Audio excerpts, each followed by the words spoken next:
I'm Tim Ventura, and today we're joined by Kara Cunzeman, lead futurist for Strategic Foresight for the Center for Space Policy and Strategy at the Aerospace Corporation. She joins us to discuss her role in strategic foresight and to offer her thoughts on the future of space defense and the commercial space industry. So Kara, welcome. Let me start out by asking about your role and background. So you've been with the Aerospace Corporation for about 6 years now with a focus on strategic foresight, policy, and global awareness. Let me start by asking kind of what your background is and what the career path and really the inspiration was that led you to this remarkable role. Oh, yeah. And thanks so much for having me. It's really nice to connect in this virtual world that we live in now. Yeah. So I'm the lead futurist at the Aerospace Corporation within our Center for Space Policy and Strategy. In a nutshell, a futurist really is focused on, trying to chart and explore possibilities of the future to help enhance decision making in the present. And so my background's actually quite interesting for a futurist. I mean, a lot of futurists that have kind of more of a tech angle have a technology background. I think, from a strategic foresighting perspective, there's not many engineering backgrounds. It's more on the softer side. And so I have my undergrad and master's in air and astro engineering from Purdue. And up until I joined aerospace, I primarily worked in systems engineering roles, which really is looking at, kind of like the top level set of requirements and understanding, the cross between delivering capability in complex space systems. So when I joined aerospace, I joined because the work that I was doing in supporting of a couple of customers really was that long view. And that really intrigued me. I have like kind of a natural interest in strategic planning. I mean, I really enjoyed planning my wedding. It was like an hour or a year and a half effort of doing that. And ask any of my friends, I really plan like all of our vacations to a T. So anyways, it's definitely something that I have in me. I like having that long view. And I like also the idea of maybe changing your future destiny and charting your way because you're imagining it. And so I was involved in an internal strategic planning activity a few years back. And I was looking around at what kinds of skills and frameworks do we have to make sure that we best place our limited resources to maximize our impact in the future, right? That's all about the S&T kind of application and trying to stir up innovation. And that's kind of what led me down the route of strategic foresighting. And that really built over time some momentum of like, wow, the space enterprise really needs this. I mean, society in general really needs this, but I just saw this really interesting opportunity of meshing my background in engineering and the role that I have at aerospace and bringing in this field of strategic foresighting. Well, so I've been trying to work through this, and actually you are one of 3 people that I've just met in strategic foresight. And so the first thing I had to do was try and figure out, okay, what exactly is this?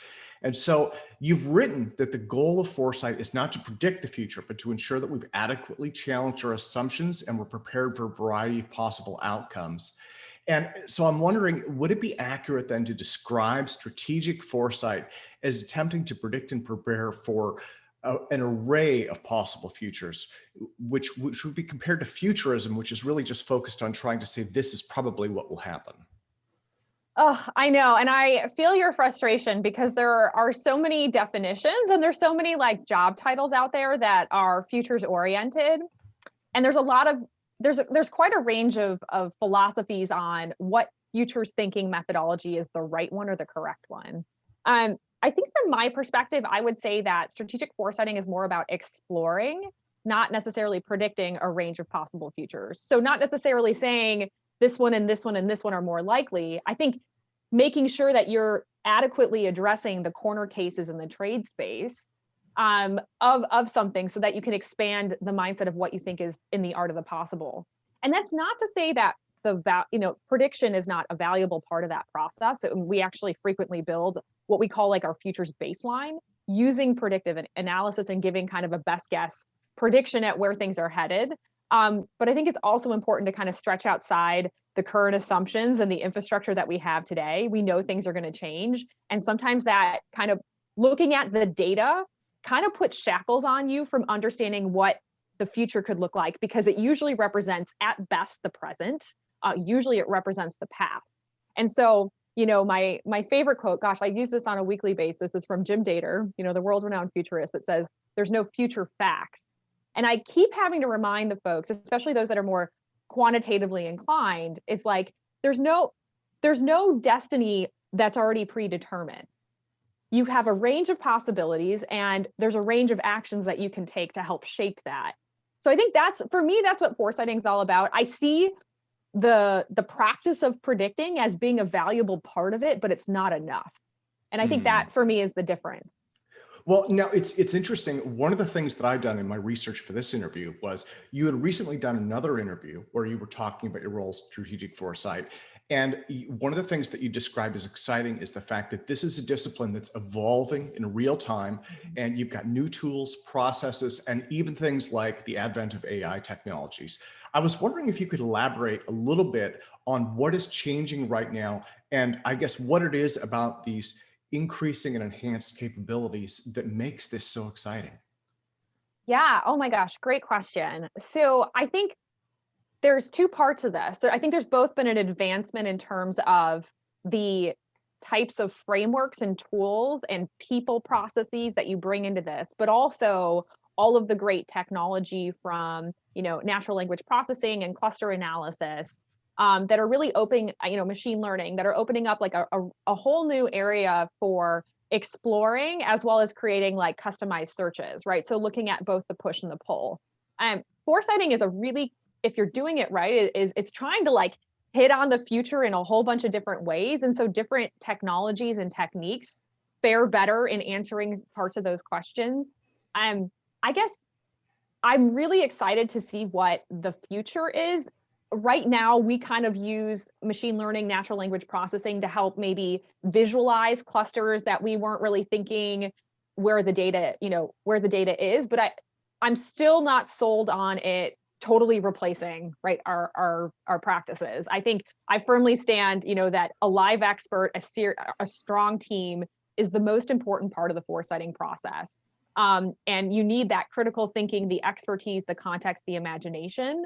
I am excited if we start seeing those kinds of capabilities being brought by the next wave of general artificial intelligence. But I think we're decades out from that. Yeah.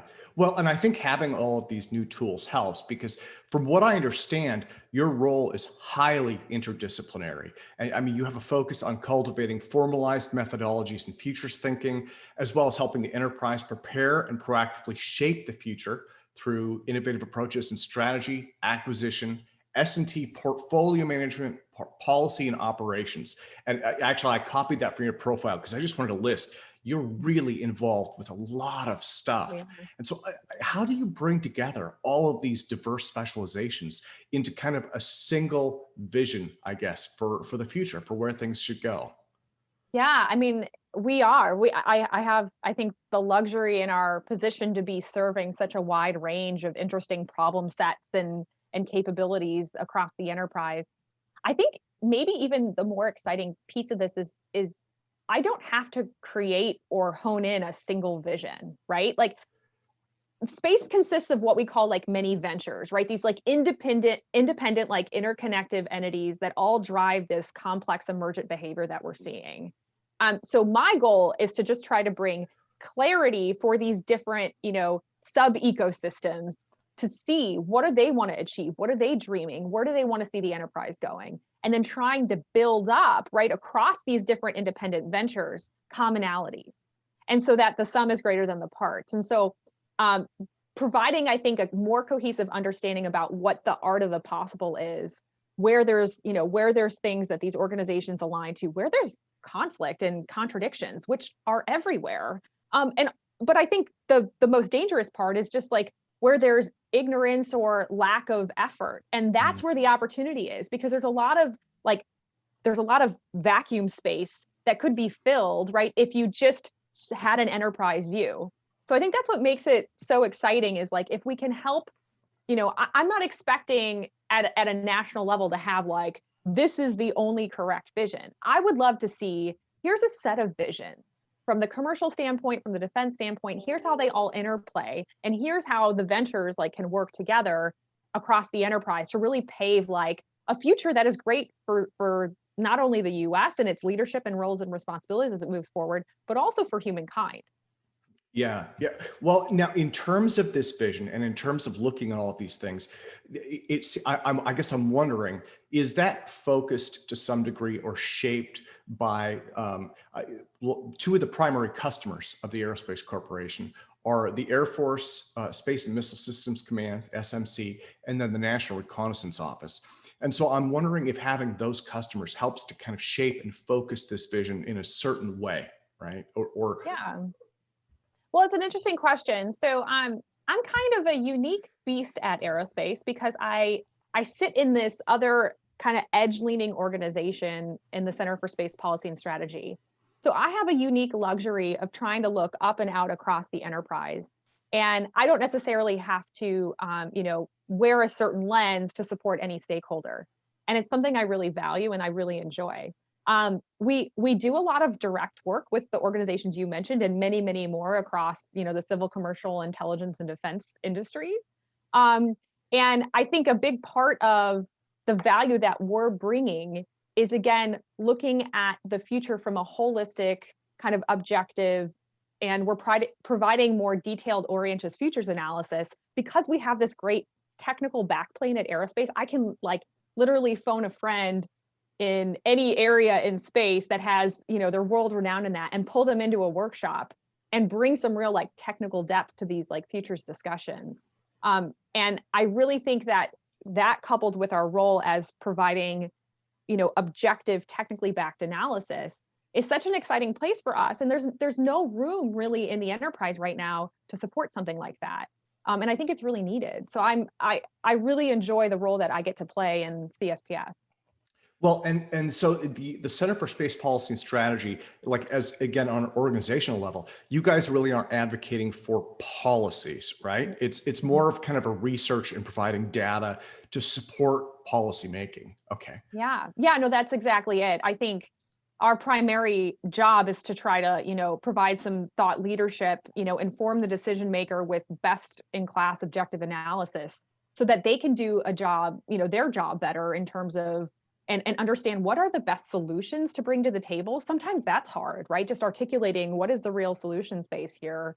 So I think having the ability to give, to tee up these really difficult conversations and to kind of frame the trade space is really where our bread and butter is at. If we've done our job right, we've helped open up the eyes of what is in the art of the possible and frame that decision space, and then provide that technical and strategic backing so that we can provide clarity and confidence to the decision maker.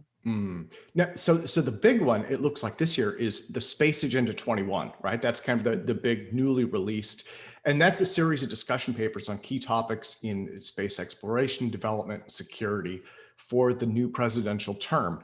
I'm wondering, can you tell me a little bit about what the focus of this agenda is and how that might have evolved, I guess, from the past? Yeah, well, it's interesting. So I haven't been with CSPS that long. I've only been with them for 2 years. So I know we did one round of this for the previous administration. But in general, the premise of it is not necessarily to be a master plan necessarily with a single focus. Rather, it's just kind of a collection of space-related issues that we think could be informative and help kind of tee up some critical issues for decisions that might happen in the next presidential term. And so, you'll see, and I'm sure you'll have a link below, there's so many different topics because there's a lot of exciting stuff going on in space. And we try to touch on every aspect of it from the civil and commercial and national security side. And this could really be primarily talking about some of the evolution that's been happening on the technical side, but also looking at geopolitical shifts, global challenges, policy, state of the economy, and other factors. So it's really just kind of like a library, and trying to be as comprehensive about what we think are some really interesting points for that next administration coming in. Okay. So kind of contemporary issues. And now you're part of this library. You contributed as a co-author, Strategic Foresight, Addressing Uncertainty in Long-Term Strategic Planning, along with Robin Dickey. And then as I read through that, I saw lots of references to the uncertainties addressed by COVID-19, right? The pandemic that we're dealing with this year, and the potential impacts that might cause. So I wanted to ask about that and say, Is the pandemic, would you say that's a good example of the kind of unexpected black swan events that you try and envision from a strategic perspective? This is such a good question, and I think so timely. I think my answer is both yes and no. I think surprise is in the eye of the beholder, right? So the ongoing COVID pandemic, especially if you've been paying attention, is absolutely not a black swan. A black swan is something that there were no early indicators and you never saw coming. We've known about pandemics throughout human history. We've had SARS, Ebola, various other pandemics in recent modern history. And furthermore, we had early indicators. So I think what's maybe most surprising about the current pandemic that we're living through is that the degree and spread in which it had, was contagious and impacted pretty much every aspect of our daily life. And the longevity that it's having in terms of sticking around. Who knew, right? However many months later, we would still be talking about this. I mean, I remember when I was doing my Mad Sci podcast, a while back in March, and it just had started. I was thinking, gosh, I wonder how long this is going to last. And, here we are still talking about it. Yeah. I think what's so tricky about surprise, and especially the pandemic, I think is an interesting lessons learned, is even if you flagged it, if you haven't actively followed through both in anticipating and creating preparatory plans or shaping a different future, you might as well not have done the exercise, right? So I also think decision makers use the term black swans a lot as a cop-out for poor preparations and systematic short-sightedness. And you have to throw them a bone as well. There's limited resources. And sometimes you just got to roll with the punches, and that's the best you can do. And you look at something like 9/11 and the amount of screening that we do now in the airport. Is that the best application, right? It's been very reactionary. So I'm kind of hoping the pandemic will help us recognize, especially since literally it's felt by everyone around the world on a very visceral level, that perhaps there's better ways for us to think about surprise and to be prepared, and maybe taking more of a proactive approach, especially on those very, very high impact areas, is a good step for us as society. Yeah. Well, it is interesting. And now another area that you touched on is the great powers competition with China. And this one, again, this is not a black swan. I guess this has been an issue that has been progressively becoming more important over the last few years, right? But I'm wondering, do you feel like China's grand plans for space and then their track record of iterative success over time, do you think that that's something that ultimately can bring out the best for both nations, for both the United States and China? Or do you have concerns about issues like freedom of transit, contested territorial claims off-world, and the moon, Mars, asteroids, things like that? I mean, the answer is always all of the above. I think every story that involves humankind is going to be a little messy. I think there's going to be humanitarian victories as more civilizations move forward together, especially as we push out into space. But there's also going to be ideological and fundamental differences in how we view and would like to shape that future. And hopefully there can be sustainable commercial and civil development that can help fuel all of this. And I certainly hope that space is not going to be filled only with Death Stars, right? I don't think that's the goal. But I do think, in terms of what worries me and where I think there needs to be some urgency in addressing at an international as well as domestic level, is positioning the right incentives and messages and international engagement to secure that peaceful and prosperous future that serves all of humankind. I think it's possible, to be honest. And it's not just going to happen without the right leadership as well. And I think the one thing we all can agree on is that if the only characteristic of space is that it's contested, it's going to be bad for everyone. Yeah. Well, and since you mentioned Death Stars, I wanted to touch on space-based weapons. Now, from what I understand, this is an area where it's not just the United States and China that are a concern, but there are several nations that are developing capabilities, which includes China, Russia, India, ourselves, and I believe others, from what I understand. So what are your thoughts about the weaponization of space? I guess, where do you see this going, if there is a way to kind of see where it's going? Well, I guess, I think space is just another domain. It's special, but it's also not.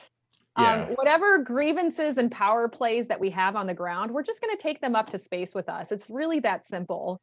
Am I worried in general about weaponization? Absolutely. Would I like to see enduring and continued peace around the world and in space? Of course. But I think history is telling us otherwise. And I think we have to be prepared for both. We have to push for peace, but be prepared for both. Well, and that's interesting because it seems like that, I guess that idea seems like it might have been the inspiration for the Space Force. And I wanted to ask you about Mm. that as well. Do you think Yeah. that that's, I mean, in terms of being another domain, do you think that that was the right move to split that off from the Air Force? Yeah, I mean, I think it's absolutely the right step forward. Of course, the devil is always in the details. Once we wake from the fog of the organizational structures and we, really look at what are the real roles and responsibilities of this organization. I think, the biggest concern is that there was an impetus and reason that the Space Force was stood up, and we cannot waste time worrying about those organizational levels and that minutia and the roles and take our eyes off of the reason. There's a mission that's always going on, and it doesn't care about reorganization or a new administration. Well, and that's a good point. And from what I understand, and I've done some interviews where they've talked about the brown water versus the blue water role for the Space Force, right? And the commercial space industry is part of that blue water role. And so it seems like that is in rapid growth mode. And from what I understand, the Space Force, part of their task is to help protect that, I guess, and help, open access to space and all the things that go along with protecting, commercial. So where do you see the commercial sector going as it continues to grow and evolve, and it's doing so rapidly? Yeah, I mean, I think overall I see an immensely bright future. It's so exciting to be part of the space enterprise right now. Are there concerns? Absolutely. I think we haven't been seeing the kinds of exits that we would like to see in the market with space startups, but I am just constantly awed by what is happening and just inspired.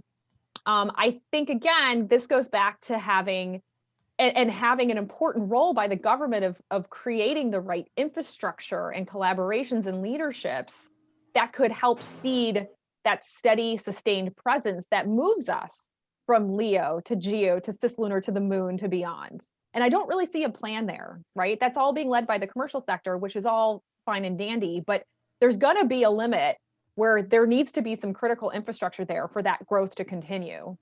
Um, and I think there are things that could also jack up even the nearer term accomplishments, bad markets, post-pandemic fluctuations, poor policy making or lack thereof, a space debris event, a series of launch failures. There's a lot of concerns, absolutely, and the markets are fairly fragile, but they're also extraordinarily diverse and robust in the activities that are going on. And I think, again, coupled with the right leadership, we can continue the great work that has already kind of happened in this last decade or so. I would say the last decade has been just absolutely tremendous. And that was one of the things I wanted to ask you about too, because, one of the things that I've noticed is, I guess you could say kind of quietly in the background, there are so many different private launch companies putting rockets up, right? And so there's this massive growth. It's just not necessarily getting the news or media time that space used to get in the past. But what has captivated the imagination is SpaceX. And I'm wondering, would you say that SpaceX, do you think it serves as kind of the inspiration or maybe a focal point for this new wave of private space enterprise? Yeah, I mean, I think SpaceX is doing absolutely incredible things, and it's almost like it's a religious following for many of the young and aspiring future space enthusiasts. They've taken a system which was really expensive and slow and created a new capability for launch that didn't exist. And they did this all in a very contentious political budgetary environment. So I just applaud them for that. I would also say that there's many organizations, as you referred to, that are bringing out the enthusiasm and energy back to the discussion. There's numerous startups kind of looking at novel remote sensing and communications and analytic capabilities, active debris mitigation, asteroid mining, and all of these organizations, big and small, are playing a role for moving the space enterprise forward. but absolutely, I think SpaceX and I would also argue, Planet were the two very big reasons why the industry got its spark and where it is today. Mm. Well, and it seems like this is kind of carried back over, I guess, back to the public administration as well, with NASA's Artemis program and their mission to land the first woman and the next man on the moon by 2024, right? Which I think that is exciting in so many different ways. But what are your thoughts on Artemis and what NASA is doing?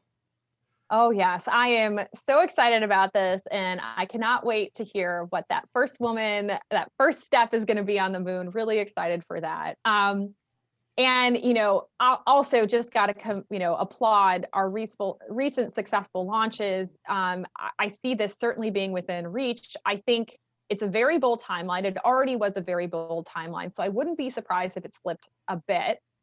I am also hoping that the change of administration doesn't cause more heartburn from NASA. And we've seen this constantly, right? The ping-ponging back and forth between priorities. Quite frankly, I view it as a waste of taxpayer dollars to be doing that kind of thing. They need to stay the course, pick something and stay the course, and focus on the initiatives, long view initiatives and priorities that best serve the nation. And we need this because these kinds of complex space ventures need that kind of sustainment and confidence to continue to press forward. So I really hope that we continue to see this effort and emphasis on getting to the moon, even if there is a slight slip for technical or other reasons. Yeah, that's a good point. Well, and especially with so many moving pieces to it, right? Because Artemis is going to involve, they're going to have the Lunar Gateway Station, and then, landers going down to the moon, and they've engaged private enterprise in it. So I understand Blue Origin is working on landers, among others. So there's a lot of moving pieces to it. So if it does slip a little bit, that wouldn't be a surprise, I guess. Now, what do you think about Mars? Because, I mean, not only has SpaceX captivated the public's imagination for launch, but Elon Musk has this overarching vision of colonizing Mars. And I think that is, you mentioned the younger generation. I think that is truly inspiring that younger generation. But I think it's also, at first, to be honest, it seemed like it was kind of out there, right? It's like, well, I don't know if this is achievable, but now given what they're doing with the self-landing rockets and they picked up NASA launch contracts and things like that, I think he's starting to make believers out of people. So I'm wondering, what are your thoughts on that? And do you think it'll happen on the timeline that Musk is kind of projected for it? Oh, well, I'm not in the business of predicting, but I will say, the purpose of having such a broad, like a big aspirational vision isn't necessarily to meet that timeline anyways. It's to build a common vision and purpose and push towards that big view and dream. I really applaud Elon for having such vision. I know there are other entrepreneurs that also have similar visions about what they see, whether it's in orbit manufacturing and reverse launch or other ecosystems. To be honest, I wish our government had a clearer vision for the why. We hear we're going to the moon and Mars, but we're not really framing the discussion in a holistic way. It's mainly a discussion about science right now, maybe a little bit of competition, but I don't see a lot of deep thought on the commercial and industry piece of this and the infrastructure. And again, what are we trying to achieve as a people? Why would we even colonize? What would be the purpose? What would come after? Where are we going next? For me, I think the reasons are pretty obvious. We know we can't stay on Earth forever. We're also very curious beings who are seeking the answer to where do we come from? Why are we here? Where do we want to go? And you can only get those by answering through the exploration outwards. And so anyways, I think Mars is a potential future, a potential vision. I would like to see us as a society be really thinking about what is our why? What is our why for space exploration? And what are the roadmaps and pathfinders that we want to kind of get there?